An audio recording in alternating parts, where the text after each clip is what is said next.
Direct from Fort Meade, Maryland, this is DinFos Live. Welcome back to another episode of DinFos Live. Don't adjust your screens, folks. I am not your regularly scheduled host, Chad McMean. I'm Major David J. Murphy, an instructor here at the Defense Information School, and I'll be your host for this month's episode. In fact, we might have a new host each month, so stay tuned. This month's episode marks two very important milestones. First, for DinFos Live, it's been 1 year since our show premiered, and second, for Pavilion, it's been 2 years since the creation of that service. To help celebrate these milestones, we'll talk about how these platforms have grown over the past year and what they'll look like in the future. We'll also be discussing two recently revised DinFos classes, the Intermediate Public Affairs Specialist course and the Visual Information Management course, with instructors from both these courses. But first, I'd like to welcome a very special guest to the program, the Commandant of DinFos, Air Force Colonel John Hutcheson. Colonel, welcome to the program. Dave, thanks very much. Have a seat, sir. Welcome. Thank you. Make it comfortable. Sir, thanks for being here. We know you're very busy. Can you give us a little bit of a background on yourself and your bio in the military? Absolutely, Dave. So I have been in the United States Air Force for about 27 years now, serving as a public affairs officer and an organizational leader for all of that time. I've had the opportunity to serve in Japan 2 times. I've spent time overseas on 4 different contingency deployments. I've been able to do recruiting for a couple of years, and I've had the honor and the privilege of serving 2 tours at the Defense Information School. The first time as the Deputy Commandant, and for the last 3 years as the Commandant, and it's been the honor of a lifetime. Well, we've been lucky to have you, sir, as the Commandant. You mentioned you were the Commandant. Can you tell our audience what that means and what exactly you're responsible for? Sure. So first off, let me start by saying that I have the best job, bar none, in the Department of Defense Public Affairs community, and I will fight anybody who says otherwise. Most days, my job is to provide a little strategic guidance and direction to the team, and then get the hell out of the way so that they can make the magic happen. I work with an amazing group of professionals who are dedicated every day to training and mentoring and educating and inspiring the next generation of communication professionals. So what does that look like? Our job, not just my job, but our job collectively is to produce graduates who are ready to go out to the fleet and field and employ communication effectively on behalf of their organizations and their commands. The second job as the Commandant is to work with the other leaders in the institution to create a climate of dignity and respect where all of our staff, faculty, and students can achieve their full potential.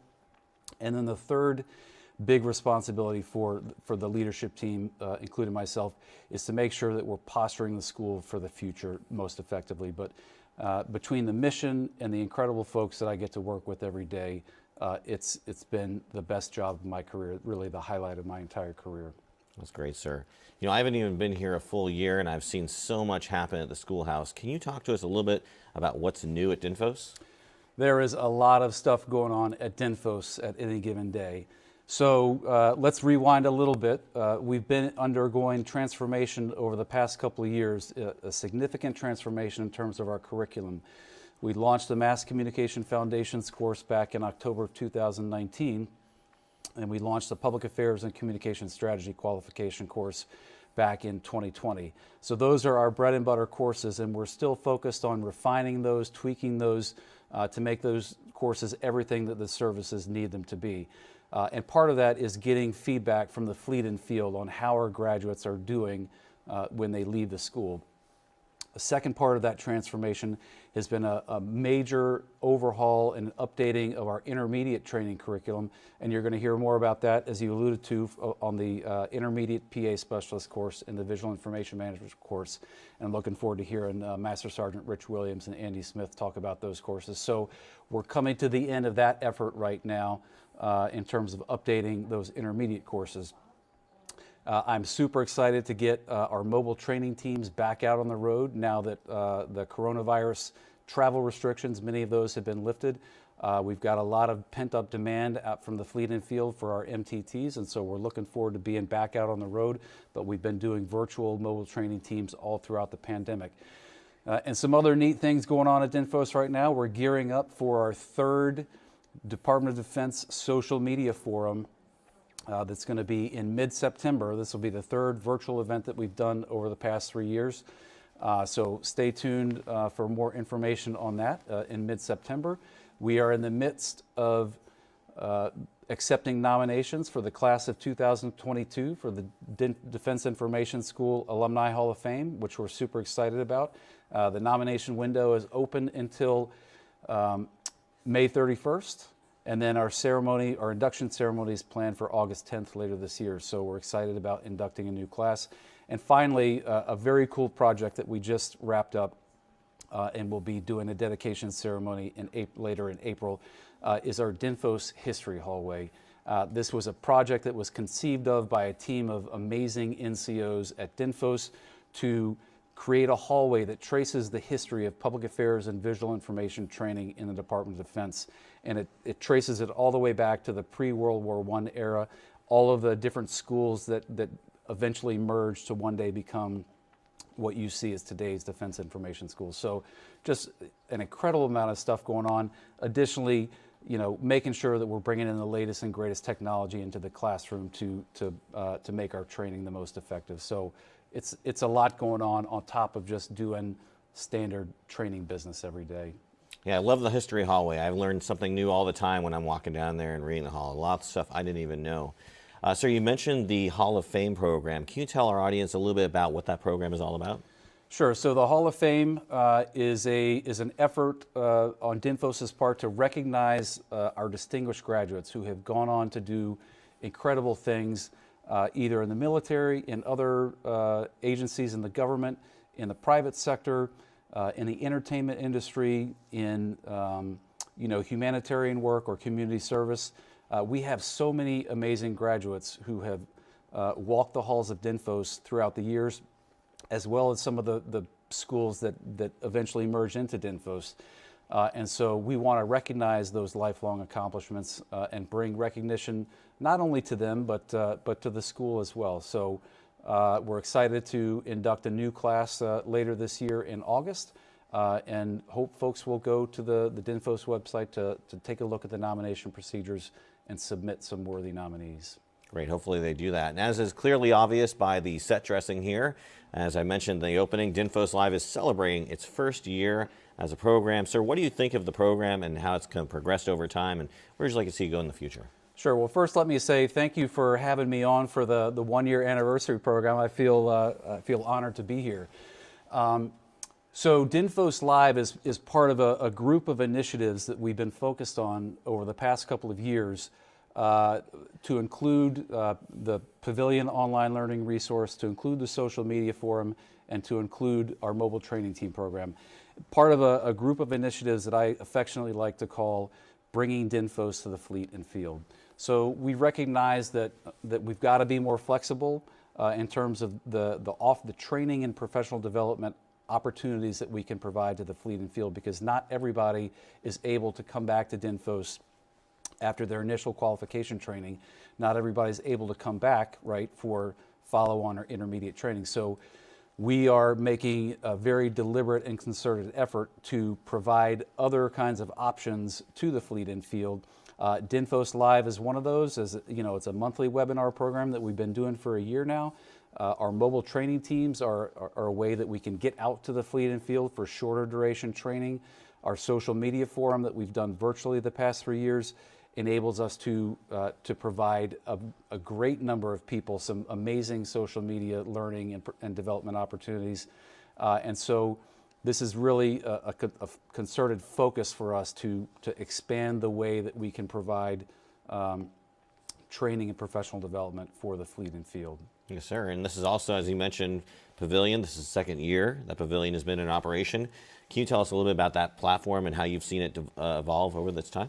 Absolutely. So for those who don't know, Pavilion is public affairs and visual information learning in an online network. It is a mouthful, and I give a gold star to the team who combined all of that into one acronym. But it's our online learning resource that launched in late April of 2020, and it's our effort, again, to provide additional learning resources to the fleet and field for those who cannot come back to DINFOS for in-resident follow-on training. It's got everything on there from lessons in crisis communication, photography, videography, writing, broadcasting, everything that you can think of that is sort of just-in-time training for the professional in the field that might need a refresher or just might need a little help with a checklist or a template, a case study that illustrates some important concepts that are critical to our business. It's all kinds of things really designed to help the professional in the field with just-in-time training. We're continuing to grow content almost every month. I think we're up to about 400 different learning objects on Pavilion right now, and that content is only going to grow over time. And we take the feedback from the fleet and field about what are the topics that are most important to add to that platform. So we're excited about the future of Pavilion, and we'll continue to grow it to be the resource that it needs to be. You know, it's a great resource, and I wish I had it when I was actually in or became commissioned as a public affairs officer a decade ago. It would have saved me a lot of effort and time. You and me both. Yes, sir.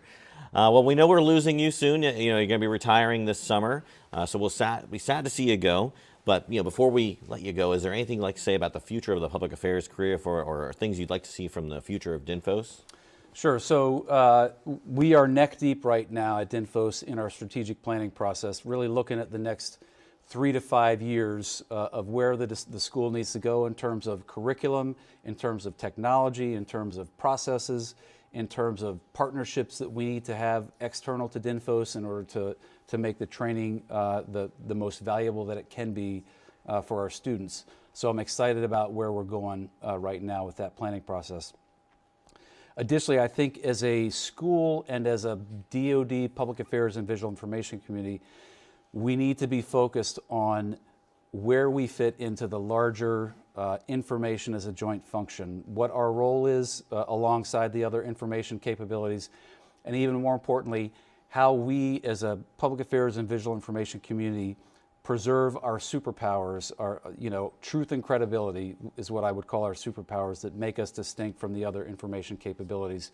How we work in concert along with those capabilities while maintaining what is core and important to us. So that's a big lift for the school and for the DoD PA community writ large.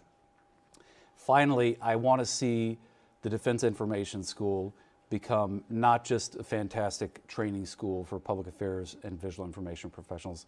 I want us to be a thought leader in the DoD Public Affairs and Visual Information community. I want us to be a thought leader across the government communication community as a whole, and really within the entire DoD information community. I think we've got a fantastic, incredible team of professionals that show up every day that are ready to help take DINFOS in that direction. And I am really excited to see where DINFOS is going to be headed in the next couple of years, as I am sitting on a kayak in a lake somewhere. But it's been the honor of a lifetime to be part of this team. Absolutely. Yes, sir. Thank you for being with us. And is there anything else you'd like to add before we say goodbye? Yeah, just thanks to the whole DINFOS Live team. Mel Weatherspoon is back there off camera. Chad McMean is back there off camera. Dave, thanks for hosting this episode. To our fantastic production team at Defense Media Activity Headquarters, thanks for making this set and this production look so professional. And finally, just to the entire Defense Information School team, it's been the honor of a lifetime to be part of this team and to lead this team through some very challenging conditions over the last couple of years. I could not be more proud to go out as the commandant and to wrap up my career that way, and just, we've got a great team. Well, we know you're extremely busy, sir, so we definitely thank you for coming out. Thank you so much, Colonel Hutcheson. Really appreciate your time. Thanks very much, Dave. All right, before we bring on our next guests, we'd like to show you a short commercial for Pavilion. Welcome to Pavilion. Caught on a cell phone, video from what bystanders say was an amazing rescue from a fiery crash. This man, later identified as an Army Staff Sergeant, is seen here carrying the crash victim away from her wrecked car just moments before it burst into flames. Okay, Ruiz, press release, Jones, portrait. Miss Miller will have you take the brief card and case study. Minto, social media. Gramley, the article for publication, and I've got the press conference. Are there any questions? All right, let's make it happen.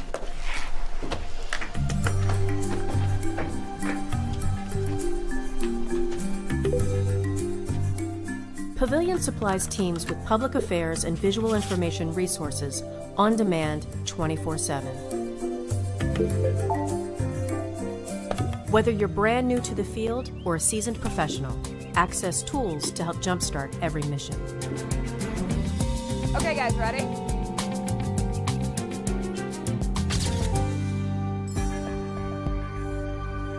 A trusted source for policy, templates, articles, all aligned to DoD standards.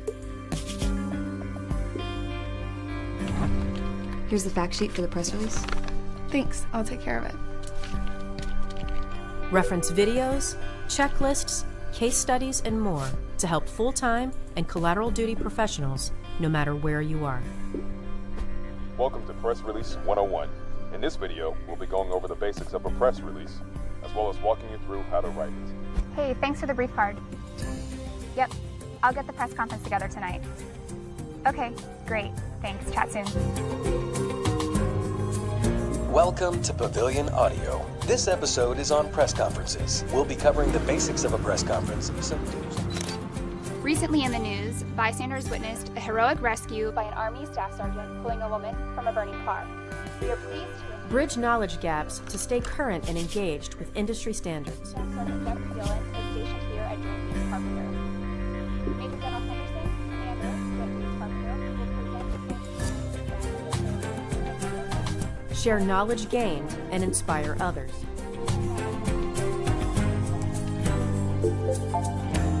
At this time, I'm happy to take any of your questions. Ma'am? Pavilion, we've got you covered. Rubber baby buggy bumpers. Welcome back, folks. Let's now meet two awesome DINFOS dedicated instructors, U.S. Air Force Master Sergeant Richard Williams and Mr. Andrew Smith. I'd also like to introduce our social media moderator, Marine Corps Sergeant Ben Whitten. Thanks for having me here, sir. Thanks for being here. We missed you. Where were you? Just, marine stuff, Like oorah. Oorah. Devil dog. All right, that's great. Well, we're glad to have you back. So again, any questions you might have for our instructors, please post them into the social media chats, and Ben will be looking out for those and will let me know when they come in. So, all right, guys, ready? Yeah. Well, that's awesome. Well, why don't you go ahead and tell me first about IPASC and VIM. What are these classes all about? Really describe them for me. Yeah, so I'll start out. Thanks for having us, Major Murphy. First of all, IPASC is a 10-day, very fast-paced course that is going to develop our content producers, our technicians, into strategic thinkers, or at least get them started on the path to develop as strategic thinkers. We work them through a communication problem in a scenario-based environment where they have to run the RPI process, or the research, planning, implementation, and evaluation process to solve their communication problem. They'll also learn how to build elements of public affairs guidance, and they will do some SME prep and some media engagement so they can have their subject matter experts or their leadership prepared if they have to engage. That's great. And Vim? Sure. So thanks again, Major Murphy. Really glad to be here. The new VIM course is a 17 training day course, and it is the result of merging two 10-day legacy courses. So generally, students in the new VIM course will learn aspects of program management, resource management, and operational planning as it relates to folks doing visual information management. And additionally, VIM students will also learn how to plan for the integration and employment of VI teams in support of a joint task force through all phases of the operation or the exercise. So it's really a robust course, and I'm excited to talk about it today. Thank you. That's great. Well, I was told these courses were recently restructured and rewritten. Can you tell me why that is and what goes into the rewriting process? Well, rewriting a course is not easy, and it requires a lot of folks' involvement. So while I'm here today to talk about the new course, I'm certainly not in a position to take all the credit. And so I would like to take this opportunity to give a shout out to some of the folks that were really critical in developing this new high-powered curriculum, right? So I think first and foremost, I would like to acknowledge my teammate, Miss Maureen Stewart. She's been she's an absolute superstar, and I certainly wouldn't be here right now, talking about all of the good things in this curriculum had it not been for her and her efforts. So I'm really happy to work with her. Additionally, I had some mentors that helped me become a subject matter expert in Vim. And so real quick, just wanting to acknowledge retired Air Force Senior Master Sergeant Rich Freeland. He owned the Vim program previously, and then retired Army Sergeant First Class Giselle Allen. Those two folks mentored me to the point of being able to take over the Vim program. Now, once we began to rewrite the curriculum, as a result of the services determining like the new requirements, right? So the new course looks different than the old course. They gave us the requirements, and then we had to begin to build the lesson plans and activities to support that. And we couldn't have done it without the help of Mary O'Shea and her contract ISD team, as well as Dorlinda Barker and Jen Howard. Those folks within DINFOS were critical in helping myself as a subject matter expert complete this project. And certainly, last but not least, the folks out in the fleet and field were invaluable in their input, right? They were very passionate and remained connected to myself and Ms. Stewart as we sought, there's new information that we're teaching that we didn't really have a precedent for. So we relied on those service SMEs to help, educate us about the thing that we're going to be teaching. And those folks in particular were Master Chief Mike Lewis and his assistant from the Navy as well, Mr. Brian Boone. Those folks were critical. As well as on the Marine Corps side, we had a Chief Warrant Officer 5, Jonathan Knauf, and the whole community of Marine Corps Visual Information Officers, the VIOs. Those folks were, like I said, could not have done it without them. And as we worked over the year to build all of the content to eventually have a curriculum that we're able to stand in front of and deliver, we couldn't have done it without those folks. So just happy to have the opportunity to acknowledge that. Thank you. Yeah, absolutely. Yeah, I think with IPASC, as Mr. Smith said, the DINFOS staff, and the development teams that helped us build the framework, they were invaluable to everything that we did. I didn't know what I didn't know when it came to a lot of the courseware and the topics that we wanted to cover. So I was really fortunate enough to have folks like Mr. Rob Thompson and Karen Nauman and Major Judy Marlowe help me kind of dissect the RPI process, learn about I learned a lot about the information environment myself, just as I was building the curriculum, and those things, they're invaluable to our junior service members who are really, that's the folks we're trying to target. So just and DINFOS leadership for really giving us the freedom and saying, hey, this is what we need. Get after it, and we had a lot of freedom and a lot of autonomy to really shape the courses in a way that we saw really fit the needs of our service members. Absolutely, absolutely. Sergeant Winton, do we have any questions on the social media side yet? We do have one. It actually came in prior to the show. Oh, great. Out of these two classes, which one is better? Stir the pot a little bit there. Honestly, obviously, I think IPASC is better. I'm biased though. And I'm biased with it, but I love what we bring to the fight for that development aspect, that first stop as a strategic thinker. And don't get me wrong, I got to see a lot of great things with the VIM course as Mr. Smith and Ms. Stewart and their teams were developing, and they have a phenomenal course. I love that low level, that junior level touch that we have to really start developing our technicians into those strategic thinkers who will grow into leaders as they transition into VIM, which is really vital to overall success. Obviously, it depends. We're talking about apples and oranges here. These two courses couldn't be any more dissimilar, honestly. So I wouldn't want anybody to become confused by these two courses. They exist for different reasons, and they're both a requirement, right? They both produce different results. And that's really all I got to say about that. It just depends. Absolutely. Well, you've both had an opportunity to teach a couple iterations of each of your courses. How have the students been responding, and what kind of feedback have you gotten? I've received a lot of really positive feedback, honestly, and I think that the statement that kind of encapsulates a majority of that feedback is for the folks that have experience with the stuff that we teach, right? They say, well, this is the course that I wish I would have had when it was my time to learn how to do this for the first time. because we provide those best practices for common requirements that, we haven't been able to do that before. So it's just a very practical and helpful course, and we're just trying to get folks to understand the requirements, to meet the policy, and to do the things that we often don't think about when we consider VI and public affairs, right? The building your shop's budget, managing your training plan, and managing your equipment and stuff like that. It doesn't often come to the forefront of discussion, but by and large, folks say that this is the course they wish they had when it was their time to learn it for the first time.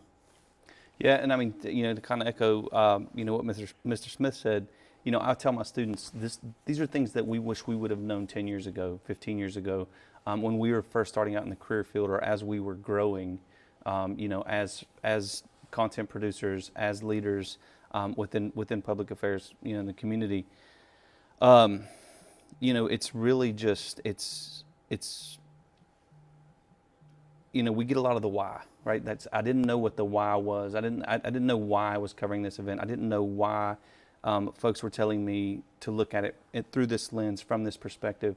And so that's our job, is to really try to teach them the why we produce what we produce, how we identify that audience, and how we can best support the PAO and meet that commander's intent. We all know no plan survives first contact, right? So what kind of changes have you made to the courses since their inception? For IPASC, we've had 3 iterations now. We haven't made a lot of wholesale changes. I think we did a lot of really good work in the beginning to make sure that we were kind of as successful as we could be from day one. We've had to change some things, like some of our, maybe some of the learning activities or different things like that. We've had to adjust and kind of tweak and fix along the way. But from a content perspective, from an education perspective, and the learning outcomes that we're looking for, I think we've done a fair job. So it's been a lot of small things, these last 3 iterations. But we want to be able to grow the course continually. Right? Yeah. This is not something where we've built it and we're done. Right. We're always going to work to change, to improve, because in reality, that's what the information environment does, is it constantly grows and changes. So it's really up to us to make sure that we are growing and changing as a course and as an institution. Yeah. I would say, as a result of the folks that I mentioned previously, that resulted in a pretty effective turnkey package. And because we put in the work and we utilized the network, I would say that this curriculum hits the target. And we haven't made a lot of wholesale changes either. The biggest example I can speak to is we actually pick up tomorrow, the next VIM class, and this will be our 3rd full iteration. We ran a pilot iteration as well, so technically the 4th. But to give you an example of a change that we've made, is that we taught budget and equipment lifecycle management back to back, and then they tested all day on budget and then equipment. This iteration, we decided, based on feedback from students, which we've received a lot of good feedback that has enabled us to tweak it, minor tweaks. But the major change that we've made is we're going to teach budget, test on budget, and then teach equipment and test on equipment. Yeah. That's the best example I have of a change that we've made. We continue to make tweaks for efficiency and effectiveness, but really nothing worth speaking to right now. Okay, great. I'm being told we have another question from social media, so Sergeant Witten. We do have one. This one's coming in from Carrie. They ask, what course would you suggest for a former VI professional that was active duty who has since transitioned to PA as a civilian, but really is they work in both fields equally? What would you say to that person? So I believe, I'll take this one. Go ahead, yeah, absolutely. I think I know. Hi, Carrie.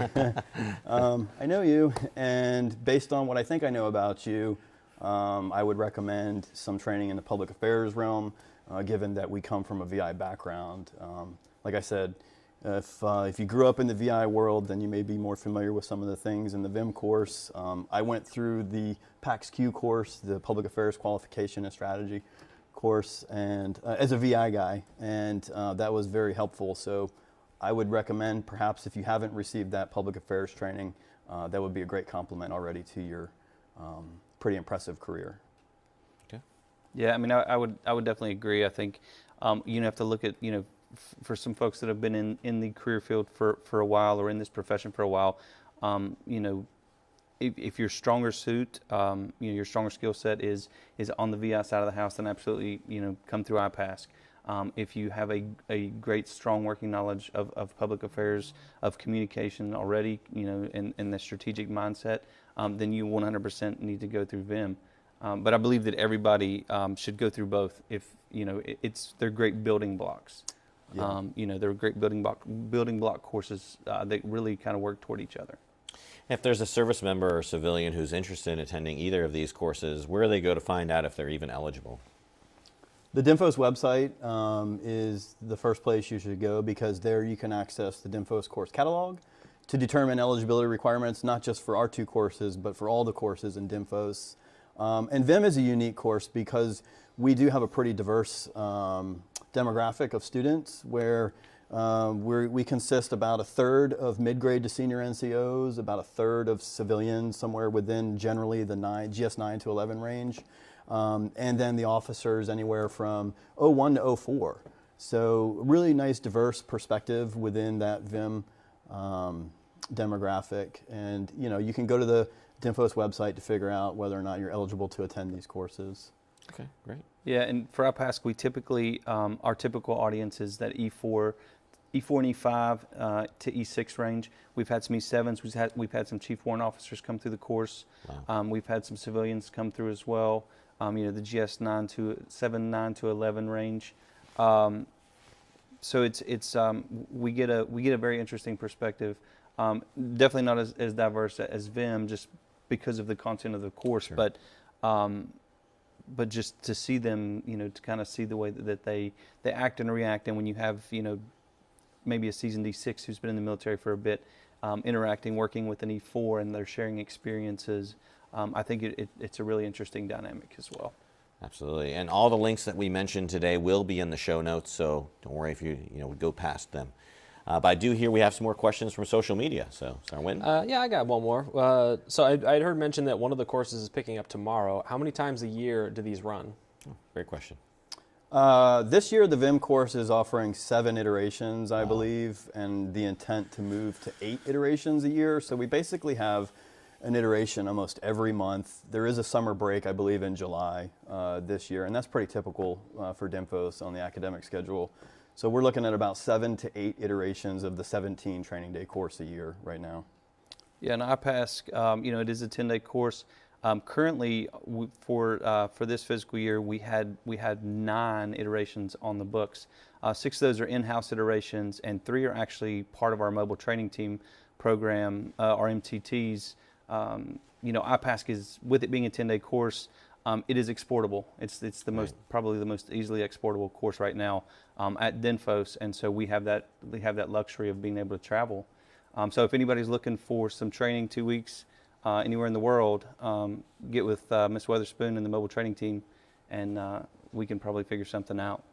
Great. Are there any other questions, Arwin? Yeah, we got one more. Just a question to, again, clarify, what is the target audience for each of these courses?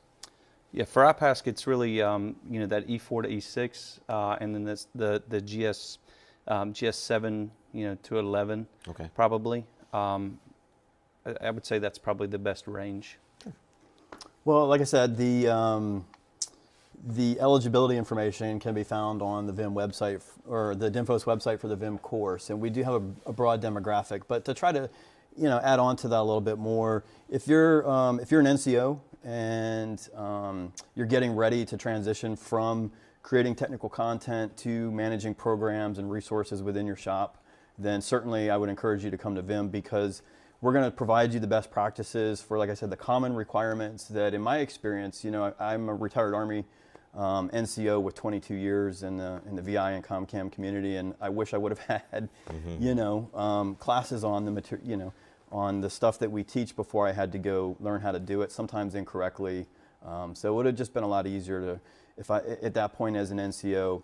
Likewise, if you're an officer, before you're given the requirement to do these things, manage these programs and personnel and resources and plan for operations, come on to VIM and get that experience so that we can provide those best practices to you before you get started. It's never too late, though. If you're a senior NCO and you're somewhat familiar with some or all of the content that we teach in VIM, I would still encourage you to attend, because you might find, I mean, I can pretty much guarantee any student that comes to VIM will walk away with something that they can then implement and that they've learned and they can implement in their shop. So don't be scared. It's never too late. It's a very broad demographic, and VIM has something to offer for virtually everyone.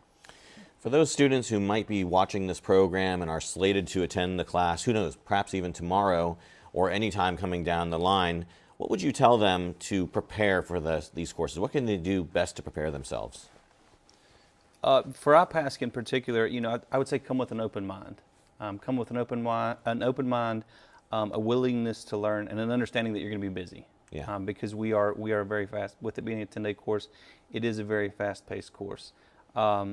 We talk about commander's intent, strategic messaging, and audience identification, and all these things that will help you grow as a as a leader.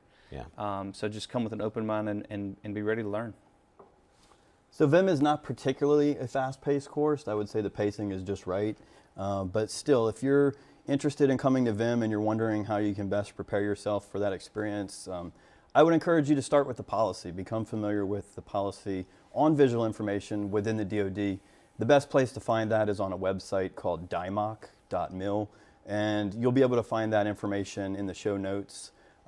Access the website and explore the content, because that's the home of VI policy in the DoD, as well as all the supplemental references, resources. There is a way to reach out to customer support if you have questions or need more information. So just get some familiarity with the VI policy in the DoD, because we do spend a lot of time talking about how to translate policy at a higher level and implement it at the organizational level.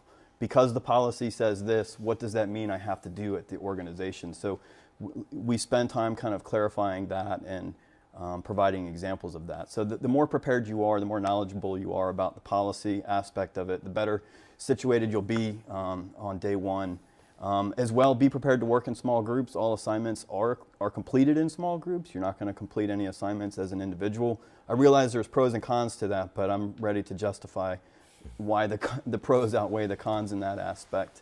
And like Master Sergeant Williams said, have an open mind and be willing to share your experience. The beauty of VIM is we always have a good segment of the class with a ton of experience. I learn every single time we run an iteration from these folks. So if you're one of those folks that has a lot of experience, be prepared to share that, because at least a third of the class doesn't have that experience. And that's one of the beauties of that demographic, is the crosstalk and the dialogue and the group work that occurs as a result of that diverse demographic.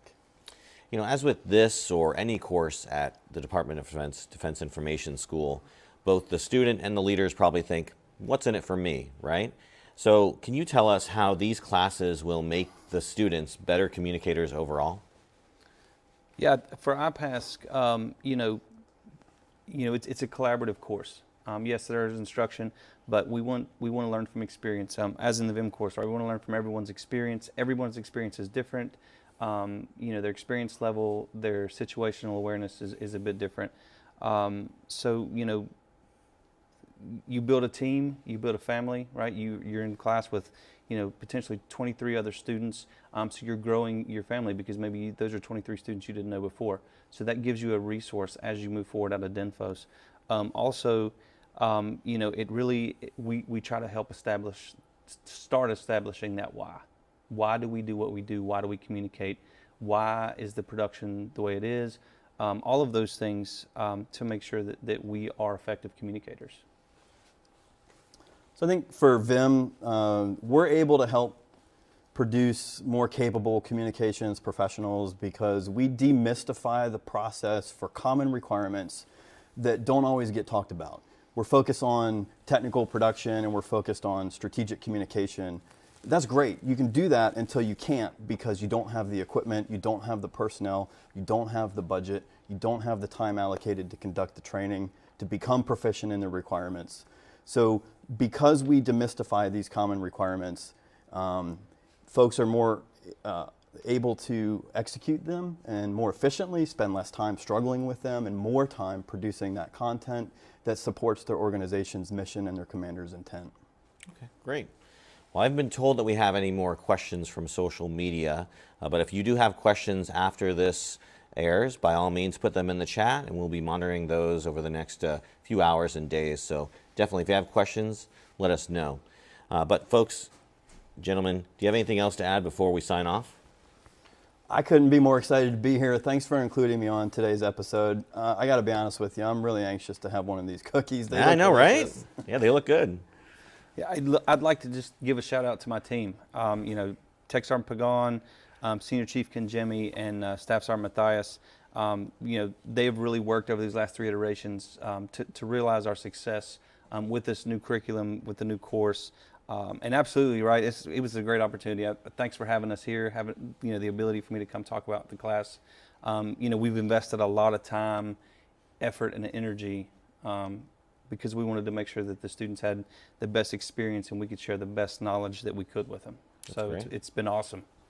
Well, that's awesome, and thank you so much for taking your time to be on the show. We really hope you enjoyed this month's episode. Please check out all our past episodes on YouTube, Facebook, or Divids Hub. You can find all the links to all the resources we mentioned in our show notes. And don't forget to follow us on Facebook and LinkedIn and subscribe to us on YouTube. Next month, DINFOS Live will be on Writing for Your Boss. We mean it this time. Well, thanks for tuning in, everyone. And thanks to all these great people who make DINFOS Live what it is. Come on in, folks. Come on in, everybody. Grab a cookie. Yes. More cowbell. Happy birthday. All right, here's to another year of DINFOS Live. Woo! Oh, wait. Give it up. Give me a clink. Give me a clink. Not too hard, they'll break. Cheers. Cheers, everyone. I'm Woohoo! Oh, I gotta have a cookie. That's right, get a cookie.